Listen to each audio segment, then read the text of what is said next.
नमस्कार, मी रंगाई वैष्णवी बाबासाहेब संजीवनी art commerce science Kopargaon. तर हा व्हिडिओ आमचा CIF प्रोजेक्टमध्ये इन्क्लूड आहे. तर GST लागू झाल्यानंतर प्रत्यक्षात आलेल्या अडचणी व त्यावर केलेले उपाय हे आपण ह्या व्हिडिओमधून जाणून घेणार आहोत. तर आज या ठिकाणी मी एक माध्यमिक शिक्षक असून माझ्यासमोर जी विद्यार्थिनी बसलेली आहे ती संजीवनी एज्युकेशन सोसायटी कोपरगाव अंतर्गत ज्या ठिकाणी ती शिक्षण घेत असून तर तिने जो विषय निवडलेला आहे GST म्हणजे गुड सर्व्हिस टॅक्स. म्हणजे याच्या अगोदर शासनाने जेवढे काही सेवा कर आहेत ते 30-35 इव्हेंट्समध्ये त्या ठिकाणी ठेवलेले होते, परंतु ह्या मागील 2-3 वर्षापासून शासनाने त्याच्यामध्ये सुटसुटीतपणा आणला आणि मग गुड गव्हर्नन्स सर्व्हिस टॅक्स म्हणजे छोट्याची छोटी जर आपण दुकानामधून एखादा पेन जरी विकत घेतला तरी त्या ठिकाणी GST द्यावा लागतो. आणि मोठ्यातली मोठी वस्तू म्हणजे आपण काही मोठी वस्तू विकत घेतली, घर बांधायचं असेल किंवा मग आपल्याला काही शेतीविषयी अवजारे खरेदी करायचे असेल किंवा आपल्याला लोन घ्यायचं आहे तर यासाठी हा गुड गव्हर्नन्स सर्व्हिस टॅक्स हा या ठिकाणी चांगल्या प्रकारे लागू होतो. तर सर, प्रश्न पहिला आपल्यासाठी आहे, GST लागू झाल्यावर तुमच्या व्यवसायावर किंवा पेशावर काय परिणाम झाला?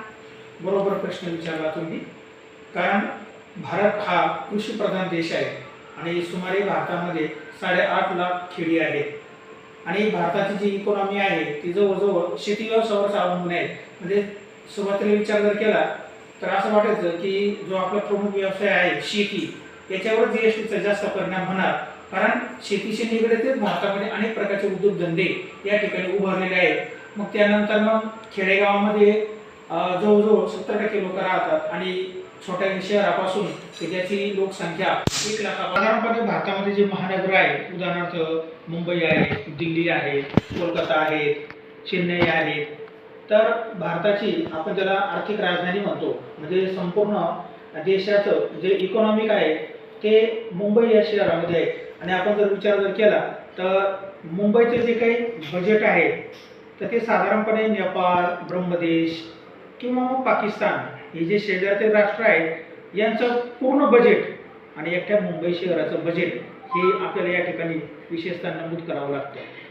प्रश्न क्रमांक 2, GST रजिस्ट्रेशन किंवा अनुपालन करताना तुम्हाला काही अडचणी आल्यात का? बरोबर, कारण भारतामध्ये आणि विशेषतः प्रामुख्याने 4-5 विभाग त्या ठिकाणी पडतात. म्हणजे शेती हा व्यवसाय, त्यानंतर छोटे मोठे व्यवसाय, त्याच्यावर अवलंबून असे अनेक मोठे व्यवसाय आणि कृषी क्षेत्रावर आधारित अनेक प्रकारचे प्रक्रिया करणारे जे काही वेगवेगळे व्यवसाय. उदाहरणार्थ आपल्या तालुक्याचं उदाहरण घ्यायचं ठरलं तर इथून मागे कोपरगावला जसं अमेरिकेमध्ये कॅलिफोर्निया मानतात तसेच कोपरगावला 30-40 वर्षापूर्वी भारताचा कॅलिफोर्निया म्हणून म्हणजे कोपरगाव तालुक्यामध्ये जवळजवळ 7 सहकारी मध्ये 7 कारखाने होते. म्हणजे बघा त्या ठिकाणी.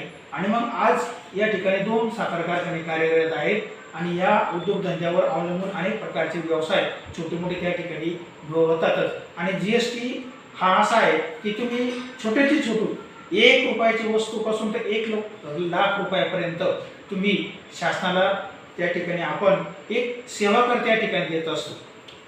प्रश्न क्रमांक 3, लघु उद्योजकांसाठी GST समजवणे व पाळणे सोपे आहे का?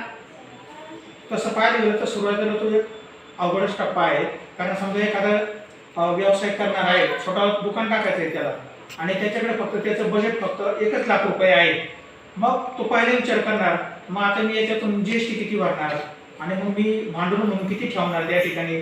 त्याच्यानंतर मी ज्यावेळेस खरेदी विक्री करणार म्हणजे कच्चा माल आणणार, नंतर त्याच्यावर प्रक्रिया करणार आणि मी मार्केटमध्ये तो सेल करणार. सेल करत असताना तो ग्राहकांना कितपर्यंत तो भाव परवडेल आणि त्याच्यावर किती GST लागू होईल याचं सर्व कॅल्क्युलेशन लक्षात ठेवूनच हा व्यवसाय हा त्या ठिकाणी सुरू करायला पाहिजे. प्रश्न क्रमांक 4, जुन्या कर प्रणाली GST प्रणालीमध्ये काय फरक जाणवतो? बरोबर प्रश्न विचारला. कारण इथून मागे साधारणपणे जर आपण सगळे क्षेत्र म्हणतो तर त्या ठिकाणी अनेक प्रकारचे टॅक्सेस त्या ठिकाणी अवलंबलेले होते. उदाहरणार्थ 20-25 वर्षापूर्वी ज्याचं उत्पन्न 1 लाख असेल तर त्याला 5% टॅक्स म्हणजे 70च्या आत उत्पन्न असेल तर त्याला ते 0 पर्यंत होतं. आणि मग 50, मग 1,00,000, 2,00,000. तेच मागच्या बजेटमध्ये भारताचे जे काही अर्थमंत्री आहेत श्रीमती निर्मला सीतारामन यांनी टॅक्सेस संदर्भात अनेक स्लॅब त्या ठिकाणी पाडून ठेवलेले आहेत आणि त्यांनी असं सांगितलं की 8 लाखापर्यंत त्यांचं उत्पन्न आहे त्यांना 0 टॅक्स. 8 लाखापासून 12पर्यंत त्याच्यामध्ये टप्पे ठेवले. 12 पासून तर पुढं 15%, नंतर 20%, 25% आणि मग 20 लाखापासून तर पुढे 1 कोटीपर्यंत असे प्रकारचे हे ठेवलेले आहेत. मग मी तुम्हाला सांगू इच्छितो की आपण किराणा दुकानात जातो किंवा मग एखाद्या मॉलमध्ये जातो, कपडे खरेदी करतो, दागिने खरेदी करतो किंवा आपण हे स्वतःसाठी आरोग्यासाठी आपण हे उदाहरणार्थ मेडिकलमध्ये जातो, कोणते गोळ्या औषध वगैरे असेल तर त्याच्यावर आपल्याला हा GST हा त्या ठिकाणी द्यावाच लागतो. तुम्ही स्वतः GST फाईल करताना कोणाची मदत घेतात? हां, तर मी साधारणपणे मी निम सरकारी याच्यामध्ये असून शिक्षण खात्यामध्ये काम करतो आणि आम्ही दरवर्षी आमच्या शाळेमार्फत कोपरगाव या ठिकाणी मी रिटर्न फाईल भरतो आणि दरमहा उत्पन्नाचा काही भाग आम्ही त्या ठिकाणी तो टॅक्स देत असतो आणि प्रत्येक सेवकाला एक प्रोफेशनल टॅक्स असतो, त्याला PT म्हणतो आपण, तर तो प्रत्येकाला 2,000 म्हणजे एप्रिलपासून तर याच्यापर्यंत फेब्रुवारीपर्यंत आणि मार्चचा 300 रुपये म्हणजे असे 2,500 रुपये प्रत्येकाला सेवकाला त्या ठिकाणी तो प्रोफेशनल टॅक्स त्या ठिकाणी आणि त्यामधूनच सरकारच्या अनेक नवनवीन योजना असतात. बघा त्या ठिकाणी आपण बघतोय की गेल्या 10, 15, 20 वर्षापासून अनेक प्रकारच्या गोष्टी किंवा अनेक प्रकारच्या सवलती किंवा अनेक प्रकारचे आज आपण जर बघितलं तर अनेक प्रकारच्या गोष्टी असतात. उदाहरणार्थ म्हणजे त्याला आपण GST म्हणतो की जीवनावश्यक वस्तू आहे, कपडे आहे, ज्वेलरी आहे, आपण एज्युकेशन घे किंवा आपण बचत म्हणतो किंवा काही खरेदी करायचे किंवा आपल्याला काही गोष्टी विकायच्या आहेत, याच्यावर सुद्धा शासनाने एकच टप्प्यामध्ये GST हा त्या ठिकाणी लागू केलेला आहे. सरकारने GST प्रणालीत काय सुधारणा कराव्या असं तुम्हाला वाटतं? हा, माझं एकच मत आहे त्या ठिकाणी जे लोक प्रामाणिकपणे टॅक्स भरतात शासनाने त्यांचा सुद्धा त्या ठिकाणी विचार केला पाहिजे, कारण ह्या टॅक्समधूनच शासनाला अनेक प्रकारच्या लोकांना सुखसुविधा त्या ठिकाणी देत आहेत. उदाहरणार्थ मग गरिबांसाठी घरे असतील, शौचालय असेल, स्वच्छ भारत मिशन असेल, गरिबांना रेशन असेल किंवा मग ज्याला आपण जे अल्पसंख्याक म्हणतो की जे एज्युकेशन सिस्टीम आहे त्याच्यामध्ये शिष्यवृत्ती असेल किंवा मग त्याचं एज्युकेशन लोन असेल, त्यामुळे त्यांना परवडेल अशा प्रकारच्या GSTच्या टप्प्यामध्ये आणि कर प्रणालीमध्ये काही सूट त्या ठिकाणी देत असतात. धन्यवाद सर, आपण आपला अमूल्य वेळ आम्हाला दिला. वेलकम.